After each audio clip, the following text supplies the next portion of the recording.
இப்போ நான் இங்கே நிறைய பாக்கைகள் அதை நான் யோசிக்கிறேன். எல்லாருமே சொல்லுவாங்களங்க ஹலோன்னு சொன்னால் கிலோவில் அனுப்பிவிடுமோன்னு சொல்லி. உண்மையில் வெளிநாட்டில் இருக்கிற ஆக்களுடைய வாழ்க்கை வந்து நீங்கள் இப்போ இங்கே இருக்கிற ஆக்கள் நினைக்கிற அளவுக்கு அவ்வளோ ஈஸியான வாழ்க்கை இல்லை. ஒருத்தர் 2 பேர் உழைச்சி சம்பாதிச்சு கொஞ்சம் வசதியாக இருக்கணும். ஆனால் கூடுதலான ஆக்கள் வந்து பார்த்தீங்கன்னு சொன்னால் சில கணவன் மனைவியை சந்திக்காமல் கூட வேலை செய்கிற ஆக்கள் இருக்கணும். எனக்கு தெரியும் நிறைய பேர் இருக்கணும். கணவன் வீட்டை வருவார், மனைவி வேலைக்கு போவாள்.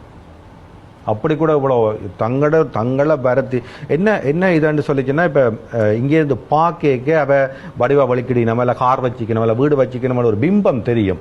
அந்த பிம்பத்துக்குள்ள இருக்கக்கூடிய வலிகளும் வேதனைகளும் இங்கே இருக்கிறது தெரியாது. அது ஒரு பெரிய ஒரு மைனஸ். இப்போ கனடாவை எடுப்போம். கனடாவில் வந்து பார்த்தீங்கன்னு சொன்னால் ஒரு வீடு வச்சிருந்தா கணவன் மனைவி 2 பேர் வேலை செஞ்சால் தான் அந்த வீட்டையே வச்சிருக்கலாம்.